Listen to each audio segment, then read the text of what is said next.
And we're back. Yes, we've got nothing. Episode 9 after a couple of weeks of, what would you call it? A sabbatical? A sabbatical.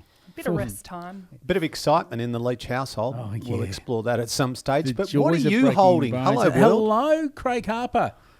Hello. Hi, buddy. Hello, Bianca Chatfield. Don't look at me and ignore me. You super frocked up. Yeah, I've had a hectic day, guys. Well, debrief us. It's been very, very busy. Yeah, this is my last thing for my day other than this is to go to the editor So or the publisher. people who are not watching, what's going on? I wrote a book Francis is holding up Congratulations. a and I've book. just given it to Francis. You're the first person to see it. Am You I really? two. Wow, congrats. 3. Yeah, we just went to the publisher, Hardy Grant, and they gave it to us, our first few copies. How Game exciting on. is it? I've had the It's same thing. so It's cool. It's super It just fun. didn't feel real. And when we finished writing it, it still seemed so far away and so unrealistic. So what's the book called? It's called Game On. And what's it about? Give us the snapshot. Give us the elevator pitch. I'm just going to read you this little bit. Supercharge your career and build the life you want. Wow. That is what it means. Wow. So you've written with Lee Russell. With Lee Russell, who's a great friend of mine, but also a business partner in F45 and in our online leadership program, the Ignition Project. She used to actually, I first met her, we were at Essendon Footy Club together. So she sat on the executive there as the head of people and culture. She didn't have much to do with me then because I was just, a Shit netballer kicker. on the side, Shit really. kicker. Didn't Yeah. really do much. And then she became the big dog at Netball Victoria and was the CEO. And so then we started to realise that we were very similar, had very different backgrounds, but had a lot of similar thoughts and feelings about how things should work and how you get the best out of yourself. And yeah. So who's the book pitched to? Is it people looking for a reboot to their enthusiasm for life or their career? Or It's probably a bit of both. It is really focused on women. No offense, boys. That's all right. But it's about just getting your shit together, whether it's you're finishing school and you're about to start uni, you're not sure what to do, whether you're in the middle of your career and you want to change of direction, or you might have, had kids and you want to try and how do you navigate life from there? Do you go back to work? Do you not, not to feel guilty about having to make those decisions? So it's pretty much for women. So is that That's being... cool. But you know what? Is that I discrimination think against nah, men? not at all. not at all. Who cares? But the thing is that all that stuff's kind of crosses all the borders anyway. It's like it's the Absolutely. same for blokes. I'm sure blokes could read it and get a lot out of it. But it's interesting you say that, that people who are maybe mid-career doing something. I wonder how many. Well, I kind of know the answer to this, so it's a bit rhetorical. But like, how many people are doing a job, going, yeah, I kind of hate what I do, Yeah. and just surviving rather than thriving, and how many people talk themselves into mediocrity in the sense that they go, oh, well, what am I going to do? I'm 41. Yeah. So, 14 years and I'm out anyway, or whatever don't it is. have They options basically go, well,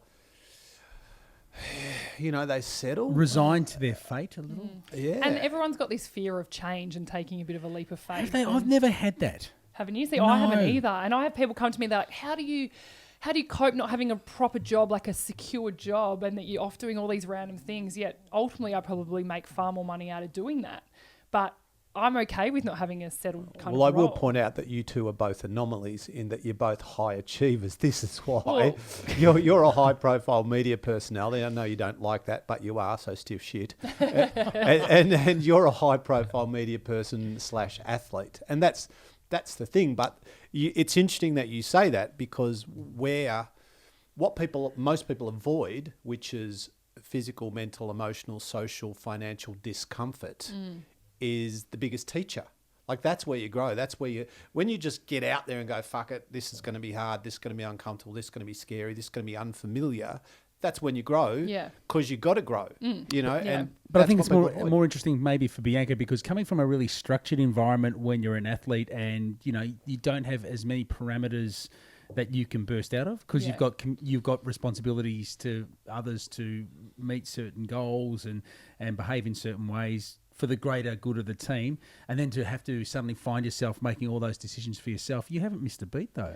Well, Or have you? Or is Well, it- I just think that I am lucky, and some people think it's unlucky, but I'm lucky that I, throughout my career, have had netball career. I've had something outside of netball that I've okay. always been growing my other career. So I went to uni and did a teaching degree. I went and taught in schools, and then I started my own business, worked at Essendon Footy Club. So it's kind of this two careers growing at once, and people don't often see that side of Yes. it. That's a choice you make too, isn't it, along the way? Well, you do. And I had people, kind of mentors, who were like pushing me to have something outside of it. And at the time I hated it because I wanted to be a full-time athlete and get paid money to be able to just train, eat and sleep and not worry about anything else. But and I bet in hindsight you go, I'm glad. Thank God. I wasn't a sporting robot for 15 years that didn't do anything but sport, because you would now be ill-equipped for all the shit that you're doing. That's because right. you wouldn't have had the experiences, you wouldn't have had the lessons, you wouldn't have made the mistakes and gained the skills and insights, built the relationships you've got.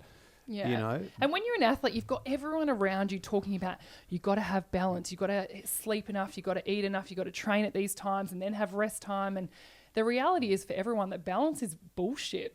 Like if you're going to be successful, you can't have balance really in your life. Yes, you have to be careful and look after yourself.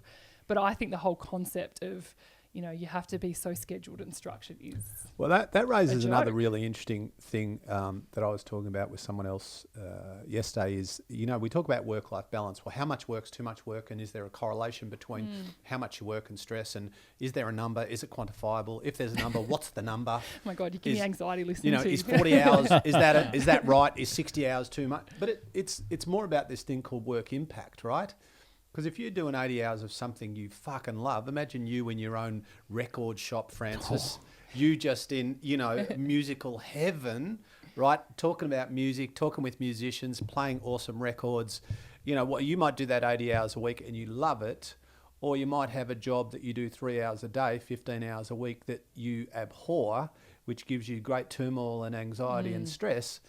So it's not, how many hours you work plays a bit of a role, but it's really the impact that the work has on your nervous system and emotional system as to whether or not it's healthy or not. Yeah, I mean, in my job currently, there is no start time or finish time. So I'm constant. There is in terms of being in front of the microphone, but otherwise you're constantly looking at the news and discussing with people what's going on that you need to actually put on the agenda for the next day. And you sit down at the end of the day and you, if you see something that you think's worth talking about, you talk to your producer. You just don't have an on and off switch. You try to. And what my on and off switch is probably the same as both of yours is when I just come from hitting the bike for 3 hours or something like that and just smashing it out. So I can't pick up the phone. That's probably the getting off your phone, isn't it? Yeah. But I don't mind that in a way. But I'm very disciplined with that. I make sure that I do have that time where I do disconnect. That's my one real big discipline, because I think you can become a little myopic in your experience if work becomes everything. And that's where that discipline comes in. You go, okay, there are other benefits to being fit, but one of the really good benefits is I have to actually make the effort to train, and that takes me away from thinking about work. As much as I love it, I don't want to become a one-trick pony, and so I do that. But I love being... Yeah. But there are times when you're jacked into the mainframe the whole time. You go, you know what, I'm looking forward to a couple of weeks off work. I can just not do that for a while.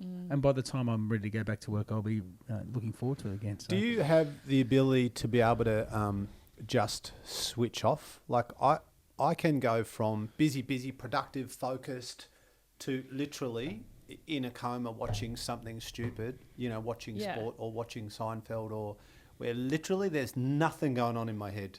Yeah, I'm definitely like that. In a minute. And that's reality TV for me. Whenever I'm watching reality TV, I'm like, I just absorbed in their lives and I don't even think about mine. Yeah, I'm getting better at it. Music has always been my thing for that. But the idea of actually turning the phone off and putting it away, I'm getting better at that. It took a while. What job have you done, Craig, that when you look back on was just not for you, that you consumed every part of you and you hated it? Oh, well, I didn't hate it, but I think... I got to a point with training people where I began to hate it. And it wasn't about my clients or the situation or it was probably that twofold. One is I just done too much of it.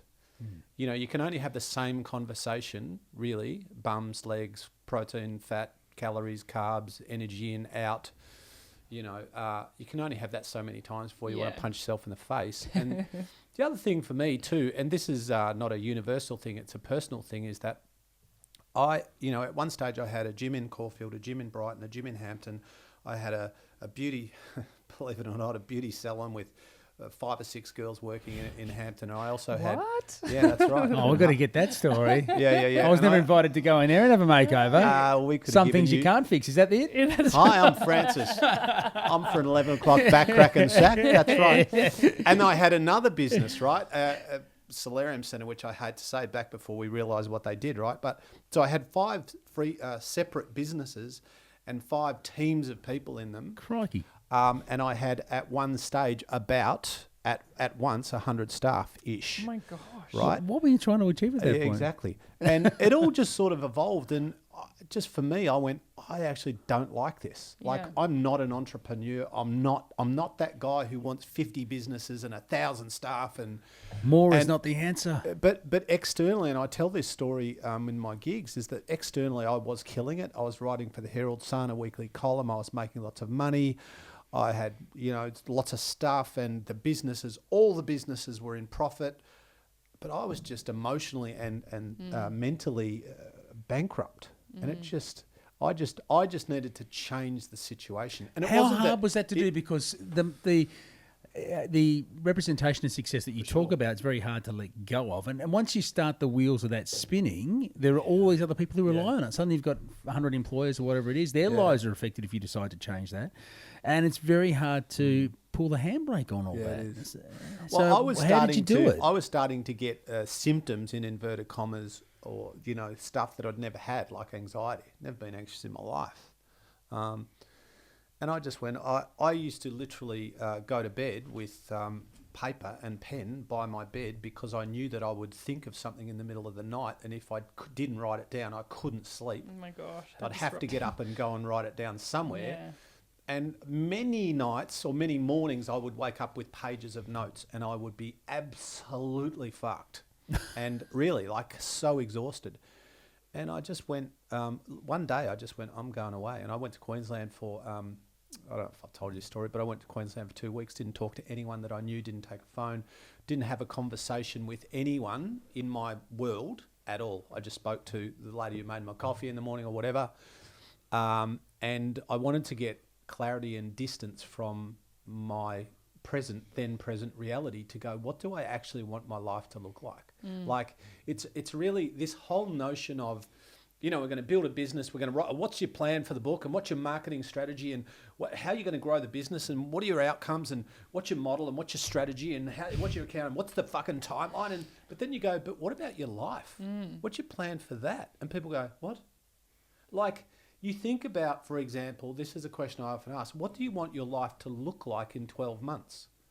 And what has to happen for that to become real? Yeah. Like, what decisions, what action, and for me, you're right, externally I was killing it, but internally I was just an unhappy person. And that's my litmus test. I go, it doesn't matter what it looks like it's going on. If I'm unhappy and I'm consistently unhappy, then I'm going to change it. And I went away, I went, what do I like doing? I like coaching. I like talking. I like teaching. I like learning. And so I kind of came back and started to really try to create a reality around corporate speaking and all of the things that I now do. That Frank's going to do one day.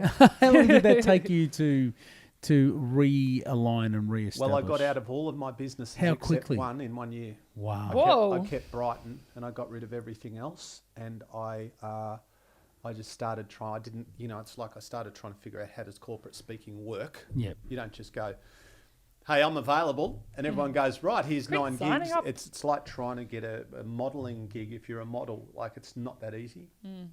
So, yeah, but it probably took me about 5 years to really reinvent myself and go, well, I'm actually going okay now, but much happier though. Even when I went to uni at 36. Like, from a financial and a professional and a business point of view in that moment, dumbest thing ever, because my income went from 5 times X to half X. And I was, I literally went to university every day. I didn't do it online, and I went to every tute and every lecture and everything. Can you just imagine Craig as the mature age student in that class? God. Were you front. like a know-it-all? No, not at all. I know. I've got, honestly, First in with I a felt paper. like the biggest dickhead ever, especially in the first semester, because we're talking about in 2000. I didn't even know how to use a computer. That was when I would have probably just been starting uni or nearly starting uni. Yeah, I didn't even understand. Like, my first day at uni, we went into a computer lab, and the guy goes, "All right, everybody, log on." And I said to the girl next to me, "What's that?" Oh, God. She goes, "What?" I go, what does that mean? Far out. But I didn't have a clue. I didn't know what a cursor was. Oh no. There's a mouse. I'm like, Still doesn't. what's that? Caveman over here. The mature age students at my uni drove me insane because they always like put up their hand and answered Look, everything. I was and I'm briefly like, a "Shut mature age up." student at Oh, Monash University. Went and studied some because I was just bored, and I thought I'd like to go and Oh, study. how's that? I'm just bored. I might as well study. I went and did some undergrad just for the fun of it. But I discovered that I was that mature age student. Oh, I did resent. I was quicking with the paper. I was taking over the tutes. I was doing all of that stuff. But what I couldn't believe was that I would be there studiously, like the 1980 student with a pen and paper writing down. And you'd sit at the back of the lecture theatre and everyone's flipped open their laptops on Facebook. And I'm going, you can't be doing and that. they're like, what's that, Gramps? Yeah. Oh, we call it a pen, John. I'm actually listening to what the dude is saying. Then I'll go, well, Brittany, this is called paper. yeah. But they just go, no, we'll just get the notes offline afterwards. Yeah, It of won't be here at all. Yeah, I got rather disillusioned, like a grumpy old I went fucker. to Deakin I was better Uni. like, Gee. put up with this. Wow, I can't find that hard to believe. Wow. Hashtag didn't see that coming. Yeah, I just felt so old and grumpy. We'd go shopping at Chadstone because it was close by to uni. We'd be like, yeah, we'll get it online later. Might Get as it well go online shopping. later. And you can actually hear the lectures and everything. Yeah, you got everything there. And here comes All you the need to do is cram here before comes the the exam. airplane. Well- Open up like spoon Yeah. Can I feeding just say babies. that the girl that produces our show, sitting up the end Melissa, there, did hello. a double degree online and went, how many times did you actually go to university in your 3 or 4 years? How many times? My advance. I never attended a tube. Smart And, use of and, time. and got ducks. I know she wouldn't want me to say that. Out of how many students? Thousands? Thousands. Let's go with thousands. Yeah. And didn't go. They Just actually aced didn't. it. Yeah, just. But And that's, that what's suits going people on, these Francis? days. They don't want What to happened do with that. that? They don't want to do that. If they don't need to, they don't want to do it. They want to do a smarter, quicker, more convenient way of getting things done. back in my day, they used to bring milk in a crate to the class. Oh, they That did. was You and I school. both, Craig. That was school. Yes. And they used to write with chalk. Yes, and having a teacher, just make you rote learn the times tables. Mr. English used to make us rote learn the time tables before he would break How out. ironic that Mr. English taught maths. He did teach maths, Mr. English. He had a fetish for Neil Diamond. So after every class, he would play we'd always have to sing Sweet Caroline. Song Sung Blue out of the ABC songbook. That Wow. suits Do you you know what I'm talking about? perfectly. Yeah. So yes, that's taking me right back to primary school in Broadmeadows. So, Bianca, what's the plan? What's the strategy for this? Well, guess what? When we met them Are you- today, they were like, right, we're ready for book 2. And I was kind of like, whoa, just hang on a second. Can we Let me get this my out head and around sold it to a few all. people first? How did they, which camera, Melissa? Am I Looks on? great. How did they, about there? How did they get that photo? Are you actually lying? Yeah, let me actually show you the behind the scenes shot of this. Are you actually both lying on the floor there? Or is Yep. that. you So are? this is the behind the scenes photo. Oh, there you go. But They I are just the want two you to lying on the just floor. take some notice at the colour of my skin. Oh, that's hilarious. What are Because I am orange in every sense of the word. Have you did you go and get a spray tan? I think I just did it myself, just a homemade tan. Oh, And mate. Lee actually has a different colour singlet on, so they've changed that as They well. photoshopped it. Yeah, because we were like, oh, she looks a bit pale compared to me, who is very black. So we needed to change it a little bit. But I am so orange. Lucky there was good photoshopping on the front of that. Wow. Yeah. Yeah, I'm so orange. And then if you look at that main picture but- before, there we go. I look quite pale, don't I? Are you going to do book signings? Are you going to do in-store stuff?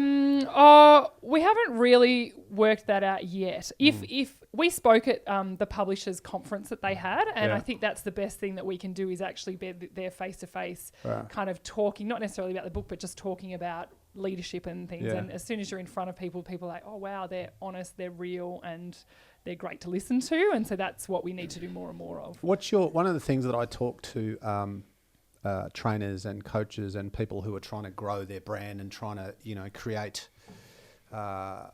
greater awareness and greater credibility is this notion of having an elevator pitch. So when someone goes, "What do you do?" So it's like when someone said to me on the weekend when I was doing this gig at the MCG. So I spoke about health and wellness and stuff, but they go, "What do you like in your corporate stuff? What do you speak about? Like, what's the main thing?" And so you can't, because I speak about 100 things. Yeah, a million things. So I always say, well, primarily I talk about how to create positive and lasting change, whether that's Yeah. individual, personal, with athletes, with teams, with addicts, with alcoholics. But it's how do we create results and how do we maintain those behaviours over time? Yeah. And they're like, oh, right. So what's your elevator pitch? Like if somebody says, what do you do? Yeah, I find that really hard to answer. And I almost end up agreeing that, oh, yeah, I don't do much at all because it's just easier than explaining it. Because people come to me and they're like, what do you actually do now? But, you know, I obviously do a lot of speaking. I reckon you need to sort that. I know, but... Because as a prospective, somebody who might use you, your Yeah. skills, knowledge, consulting, I reckon you need to say, well, primarily I work in the performance space and I Yeah. do this. Because then all of a sudden they're going, oh, maybe we'll get you in. But if you go, oh, do you know what I mean? Bit of 'Cause this and that. I know. I think you can... You can for be too sure, broad. like if I was coaching you, and I think I'm stepping into it right now, Go for it. for sure, like with what you're doing, and I've said that to you, I'm not even trying to make you feel good. You guys are wasting your IP and you're wasting your skills and your brand in that.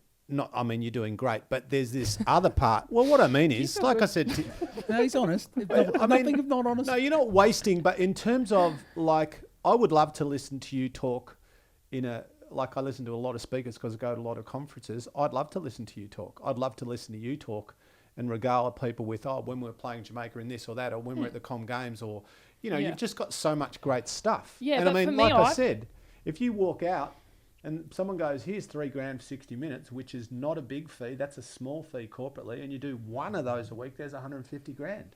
Yeah, and I love the speaking part of it, but for me, it's actually having time to do it now. Like I find that, so I'm Like I probably said, talking out of 1 hour, school. $3,000. Find the time. I know, but like I have got this opportunity working in kind of brekkie radio going forward that I've got to decide if I want to do that full time. I've been given an opportunity Hang on, hit the hang pause on, button. wait, let me Hang on, finish. hang Let me on. finish. Yeah, Let me go on. finish. And then there's 3 new netball clubs that are starting up in the league. So I've had an Come opportunity back. to create the netball club from Wow. scratch and go in and do that. And I'm then, shutting up. Tell us. So this is what I mean. Like I feel like I've just got all of this in my... So I actually don't know what is 100% what I want to do yet. And I'm saying yes to all these things. I'm trying to figure it out as I go. And Let's that's start where at the I feel beginning. hard. So just quickly tell people who are not netball people, Yep. the league, the way netball in Australia is going to be delivered now has changed. It's changed. So rather than 5 Australian teams, 5 New Zealand teams, there's now going to be only 8 Australian teams. So 5 existing and 3 new clubs come into the So league. only an Australian, not a Trans-Tasman league. No, just all Australian league. So, And which is cool. It's exciting. It's going to be What have really you been different. offered without giving specifics? But Yeah, I can't really say, other than just the opportunity, and it hasn't just been one offer. It's been from a few clubs to come in and basically run their high performance and to recruit players, recruit coach, recruit everything from the start. Do you have the passion to go back into professional sport in that role, or do you feel liberated being away from I it? feel liberated being away from it. I really enjoy the commentary stuff. So my decision is more about how can I balance the conflict of working in the media and being able to kind of be within a team. So that's the hard part, I think, for me at the moment, is trying to figure that out. Because I don't want to jeopardize one for the other either. I don't want to do one if it doesn't mean I can't do the other. So, But you know what I like about that for you is because you can. It's an amalgamation of sport, leadership, business. Correct. All of the things that you're it's into. all kind of coming together It's like this nicely. is an opportunity for you to be at the pointy end of something and, you know, But use also- all the things that you're passionate about. But also when you talk about having all these different things going on, like I also am conscious of being like that. I don't want to have too many things going on that I don't have an opportunity to just enjoy life as well and enjoy being retired and not having structure around me. And You're so not that's reti- where I get you're a not bit retired. Like, no, but You retired from playing, I mean. Yeah. Yeah, so Just that's being where I kind of retired. am like, whew. It's good to have options, though. I mean, it's amazing. It's amazing. All right, Breakfast Radio. I know you can't tell us when or where, but kind of vaguely what's the Yeah, so a opportunity? new digital sports station that's starting up. So I have, been like a brekkie host, like old mate Frankie Welcome to over 4 here. a.m. How you going to go And with that? have you said yes Preliminarily said yes. to but- how many mornings a week? Every morning. Whoa. What hours? Whoa. What Hardcore. hours? Well, it potentially is 7 till 10. Oh, that's which is not attractive. breakfast. That's leisurely. What is that? That's Get real. that's you can 7 go. till 10. That's leisurely. That's banker's hours. That would be amazing. if So that's what comes what's off. changed? Because I spoke to you 2 weeks ago and you went, I'm not doing every morning. I'll do 2 or 3. Yeah. What Money? has changed? Money? Money? Oh no, not money so much. More that if that's, I've got to cut my teeth in some area, and I've spoken to a lot of people in the industry, and they were all quite positive about it, and I just feel like I have Go to for go. it. Wow. How you seem exciting. Overwhelmingly, excited. Oh, it's just nerve wracking, and then Yeah. I'm like, oh god, how am I going to do the hours? I'm going to be exhausted. And you and someone, obviously. Yeah, there's another host that's not quite figured out yet who Right. the other person is. That's But exciting. There's a few options, and because it's a startup too, like it's who knows. There's a lot of unknowns. Yeah. But yeah, but that time of the day probably excites me more than doing another time slot, because then it allows you still to do other stuff and Yeah. Yeah. Massive decisions to make. massive decisions. I know. And you've got to promote a book as well. You're not busy and at a all. book and the gym and Yeah. blah. Yeah, and you're getting married. It's all there's so much stuff, isn't That's there? right. You watch. How watch much, people watching Frankie? you How going, much? "What?" No, just bullshitting. So for you, you do 6 to 9 every morning on Melbourne I Home do. Sport. How much? I know that you're kind of always got one eye out and one ear open for everything through the day in terms of just picking up on what's going on. But how much prep do you do? Like, what time do you get to the station? 5 generally? a.m.? 5. Yeah. And what time does the producer get there? Oh, Mitchell will already be there. He's And will he have a vague idea of will he have a plan, or do you guys? Oh, no, we'll have a plan the morning prior, because you can sort of tell what the stories are going to be. Unless something big breaks overnight, then you just have to throw it out and be prepared to start again. So we have the topography of what we're going to do is established pretty much, and then it's Yeah. up to you to bring bring the life and shade to it all when you get there, depending on what the stories of the day are, and have a bit of fun and try to navigate the morning for people as best you can without standing on too many toes. So the last few days I've done a lot of that. And which what has been- about? Oh yeah, whose toes have you stood on? Oh, everybody who doesn't believe that being a sexist pig is the right way to behave in the world. Yeah, I actually did hear something. You know? I don't know. It's been rather depressing. It's been a rather depressing insight into the male mindset in Australia the last few days. Yeah, Definitely, yeah. It's been interesting. I heard, and there was no problem, but I heard you and Tim this morning almost have a disagreement where he said, What was Tim saying? "Oh well, no, Tim's," but it was Apologies just for that not it was. I listening. mean, and there's nothing wrong with Tim thinking A and Frank thinking B, but it was just No. interesting because I think Tim said something like, I've never been all the clubs I've been involved in. There's been no. Yeah, that was over an interview that we did. We heard different things from the guest, and Yeah. but it was more an extension of what is a very different cultural perspective on the importance of language, I think. Yeah. And that's what the last few days have borne out. And it's been difficult, and it's often difficult where I work to be the dissenting voice, because it can get rather emotional and heated with the audience. But I refuse not to be true to myself, and when I have to take on an argument like that, I'll do it. And you get some rather frank and sometimes ugly advice about your character via different social medias as a consequence. How do you But I'm navigate that? okay with that. I can deal with it. I don't take that on anymore. I've learnt not to take it personally. When do you get no, to it the is point? personal. Well, I know that you have to because it's your job, but do you get to a point with some conversations where you go, "This is a pointless conversation," because everybody's on one side of the fence anyway? Yeah. Like people either that You're not think I'm gonna get right, or anywhere. people, and like you said, somebody sent. I forget. You repeated a message that somebody sent, which was This essentially morning, yes, that Yeah. I was peddling shit feminist propaganda, I think was the phrase, or something of that nature. I'm thinking, like when some bloke sits there, or woman, but generally it's blokes. on You'll this be end. amazed at how technology has allowed people to elevate their lesser selves. So the things that they wouldn't dare say to you by looking you in the eye, they're prepared to do via a text message to a radio station or a tweet or a Facebook post. And you get a real sense of how ugly people allow themselves to be, probably unthinkingly what the consequence of what they do is. And that can be quite, like I get to the end of today after 2 days of that sort of conversation, because you don't have an informed conversation, you have an emotive one. People are very emotive. That's right. About this issue. So when you explain to them, for instance, on this issue, we're talking about violence against women, that it's a national emergency, that one woman each week dies as a consequence, that that violence in the home is probably the largest killer of women ages between 25 and 55. When you think about that, it's an extraordinary statistic that bears out that it's not funny, and that across all ranges of how we interact with one another, we've got a serious, serious problem on our hands. And that's why what happened at the MCG a week or so back is not funny at all. And that, the way men talk about women needs to change, and that's the conversation we need to start having, rather than talking about the personalities involved in that particular event. I'm not interested in that, because it's just becomes a wormhole of shit that nobody will ever climb out of. And there is some men are okay about trying to deal with that, but there's a lot of people, you talk about change and how people don't like change. Well, if you're the predominant power in any particular environment, the change that wants to make you have to share or change that power structure is often the most threatening for people. And I think for men in particular, the idea that women are asking to be included in that conversation as equals has become a really, really difficult thing. And when you actually experience the blowback of that and what men actually say, it can be fairly soul destroying. And I get a vision of masculinity that I don't like. That's the reality of things, and that's what we've been dealing with over the last few days.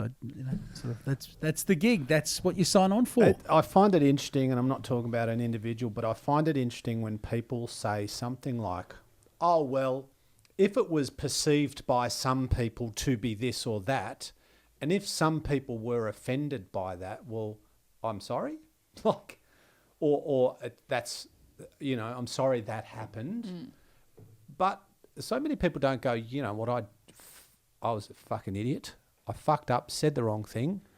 Really, really sorry. Like, not many, because there's this...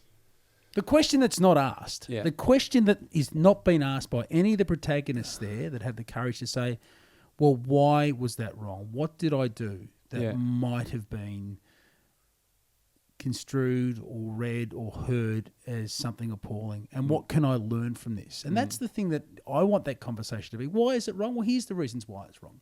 Because the language you use is the language of violence. If you listen to what was said, it's the same sort of language, or the permissiveness and the casualisation of that sort of sexism, which allows the conversation to start, which pushes the boundaries out about how we talk about women, how we treat women, and it begins there. Not all acts of disrespect end in violence, but every act of violence, and particularly violence against women, starts with an act of disrespect. And it's something you can control. It is something that you can consciously decide you will not participate in. And if you can get to that point where you decide to do that, then a whole range of other good things will come from that. And that's the thing that really worries me, that we still can't get to the point where people, particularly men, can say, you know what, this is a national emergency. There are literally thousands of families and women in this country who've lived with fear, and children who live as a consequence of this. And it's not their problem as blokes, it's ours. Yeah. So what the fuck are we going to do about it? Yeah. Rather than coming up with excuses or trying to explain, or as they would say, mansplain away the reasons why the way we talk doesn't matter, or coming up with reasons why, well, he said this, well, I can't say that.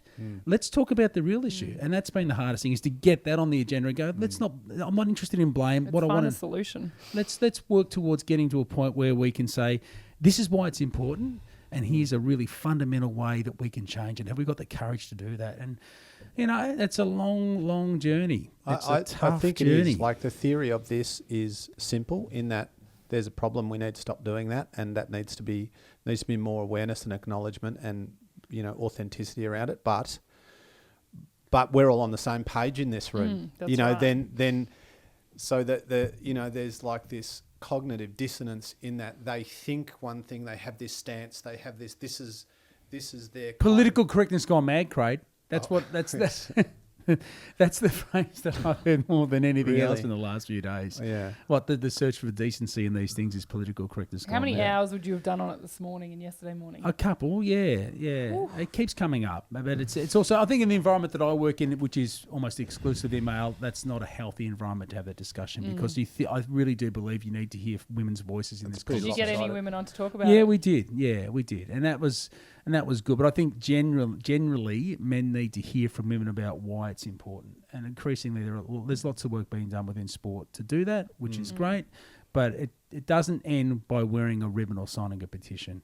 It doesn't. You can't just sign on to that and have a bit of emblematic politics and think you've sorted it out. And it's, look, I'll give you an example. So we're in the hospital the other day, and Lynn's in hospital. My wife, she got a broken leg. She fell down an escalator and hurt herself. And so the woman next to her is in hospital with broken bones as a result of a domestic violence dispute. Oh, wow. So there you go. It's not some abstract. Yeah. No, it happens. Yeah. There's a woman banged up in Alfred Hospital right alongside us who's not only living with the trauma of a broken bones, but also with the fact that her life's been shattered because her partner has hurt her. And did she openly tell you that? She told my wife, that she confided to Lynn that was why she was there. She's very honest about it, and it's not, and that's why I feel passionate about it. It's not something that just happens to people in an abstract sense. It's very, very real. Yeah.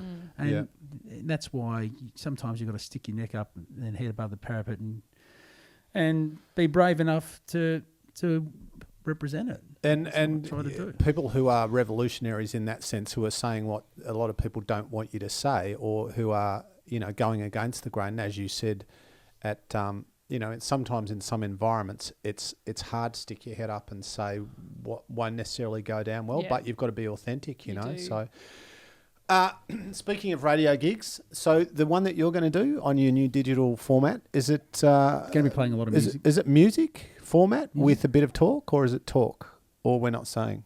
I don't really know how much I can say right now. No, it's talk. It's on sport. But there's no music. Well, I'm Craig not sure. wants to come and There'll play be the bits and Eagles pieces, and I think. bit of Witchy Woman, Lion Eyes. just Eagles non-stop. Well, I can't give you an official answer yet. Let's just wait till the next couple of weeks pans out. See how it pans out. And then I'll so give when my might answers you for be on the air? Probably I maybe July, end of July, maybe. But yet again, a lot has to happen. And So that work means it you out. two are going to be arch enemies. Maybe.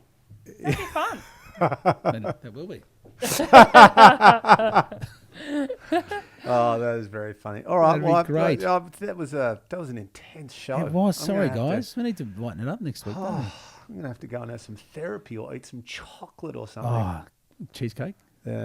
You know what? I'm going to lighten the end of the show. Please do. This has already been. I know. Sorry if I was way too. No, negative. you were good. I just you're unloaded good. that lot, didn't I? What we do love about refreshing you to hear your is side that of you.